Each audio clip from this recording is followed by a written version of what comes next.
देखें इन चेहरों को, इनके बीच की जिज्ञासा को। दुनिया में कहीं भी, चाहे कोई भी प्राकृतिक आपदा हो या इंसानी शरारत, ये पहुंच ही जाते हैं और घर पर कहकर आते हैं कि इंतजार ना करना। आप चाहे इन पर एतबार करें या ना करें, पर ये करेंगे, आपके लिए लड़ेंगे, आपकी मौत आपसे आगे होकर मरेंगे। इनको कोई फिक्र नहीं कि क्या सजा होगी, क्योंकि ये पता है क्या मानते हैं कि इसमें उसकी रजा होगी। कभी आतंकवादी, कभी बागी, लेकिन करे भी क्या, ये बगावत इनके खून में है। वो खून जिसने मिट्टी में गोलियां बोई थी, वो खून जो जलियांवाले बाग में दिखा था, वो खून जो सिर चढ़ा और 7 समंदर पार किताब में पिस्तौल बनकर पहुंचा, वो खून जिसने फांसी के फंदे को चूम कर गले लगाया, जिसने आरियों के नीचे भी अपने यकीन को नहीं छोड़ा। यकीन जो हंसते हुए तपती तवी पर बैठ गया, चांदनी चौक में शीश देकर चमकौर में तीरों की बारिश में भीगते हुए आकर खड़ा हुआ सरहद की उस नींव पर, जिस पे उभरा इंसानियत का महल। आइए जरा देखें तो सही, ये जो बीते कुछ समय से सड़कों पर घूम रहे हैं, ये असल में हैं कौन? इन माताओं की इतनी कौन सी मजबूरी थी कि वो भी साथ चल पड़ी? ये मजबूरी इनके जागते ज़मीर की है, इनकी पवित्र कोख की है, जिनमें से दुनिया के तमाम योद्धाओं ने जन्म लिया। भला ये घर पर कैसे रह सकती थी?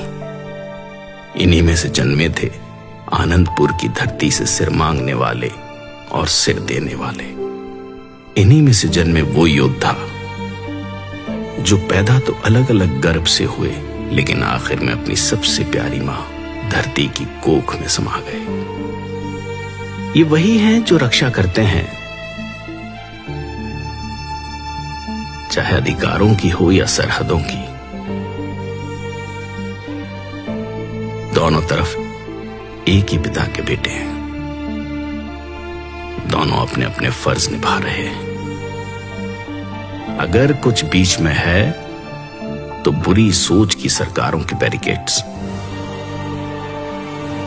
इनका इतिहास पढ़ने पर पता चलता है कि पहली बार बागी नहीं हुए। जब जब हक और सच के लिए आवाज उठाने की जरूरत पड़ी, ये सब अपनी अपनी जगह आगे आकर लड़े हैं। ये लोग जिनकी भाषा, पहरावा, त्योहार और संस्कृति तो अलग हो सकती है, लेकिन अंदर की आग एक ही है, एक अच्छे देश के निर्माण का सपना, जिनका सबसे पहला धर्म हो इंसानियत। ये वही है जो मौत को सामने देखकर हंस हंस कर जयकारे लगाते हैं।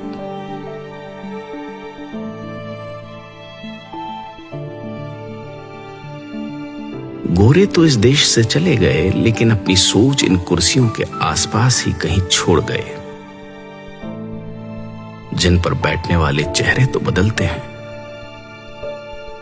लेकिन लोगों को बांटकर राज करने की बुरी नीयत नहीं बदलती। लेकिन ये कैसे लोग हैं जो हर बार इस बंटवारे को गिरेबान से पकड़ लेते हैं? पानी के मसले पर बांटे हुए आज जमीन के मसले पर कंधे से कंधा मिलाकर लड़ रहे हैं। इनके माथे की लकीरों में तवारीख लिखी गई है। इन्हें सिर्फ झुर्रियां समझने की गलती ना कर लेना। इन आंखों ने अपने हाथों से तैयार कर बेटों को मौत की बारात भेजा है।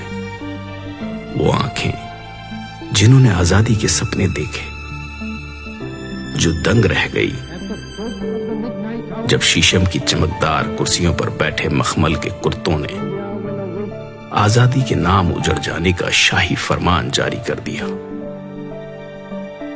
सिर्फ हाथ बदले हैं, हथियार आज भी वही है, चोटें आज भी वही है। लेकिन इन भले मानसों ने उजड़कर भी पता है क्या कहा? नानक नाम चढ़दी कला, तेरे भाने सरबत का भला। आप रूप अमीक अन पुस्तते बरकातोत गर्भगन सरपंजन याद रूपतोत भागेना भंगनात। ईश्वर की रजा को सबसे ज्यादा मानने वाले किसान, सब कुछ यही तो पाल रहे हैं। इन फसलों को, तुम्हारी नस्लों को, गरीबी से मर रहे आम इंसान को, भ्रष्टाचार से बड़े हुए पेट को, ईमान को, बेईमान को, इंसान को, शैतान को, बेजुबान को, हिंदू, सिख, ईसाई, मुसलमान को, सबको यही तो पाल रहे हैं। इसीलिए तो इन्हें अन्नदाता कहा जाता है। लेकिन अफसोस, आज जब यह अन्नदाता अपने वजूद के लिए सर्द रातों में घर परिवार छोड़कर सड़कों पर उतरा, तो ऊंची छतों वाले कमरों में हीटर ऑन कर गर्म रजाई में बैठकर लोग इनको आतंकवादी कह रहे हैं। अगर अपनी आजादी, इंसानियत और सबके भले की बात करना आतंकवादी होना है तो माफ कीजिएगा, पर कोशिश करना कि ऐसे आतंकवादी बन सके जो मारते हैं दिलों की नफरत को, ऊंच नीच के फर्क को, गरीब और अमीर के बीच के फासले को। और हां, मरने से याद आया, मौत केवल शरीरों की ही नहीं होती। शीशे के सामने खड़े होकर आंखों में आंखें डालकर देखिएगा, कहीं अंदर कुछ मरा तो नहीं हुआ।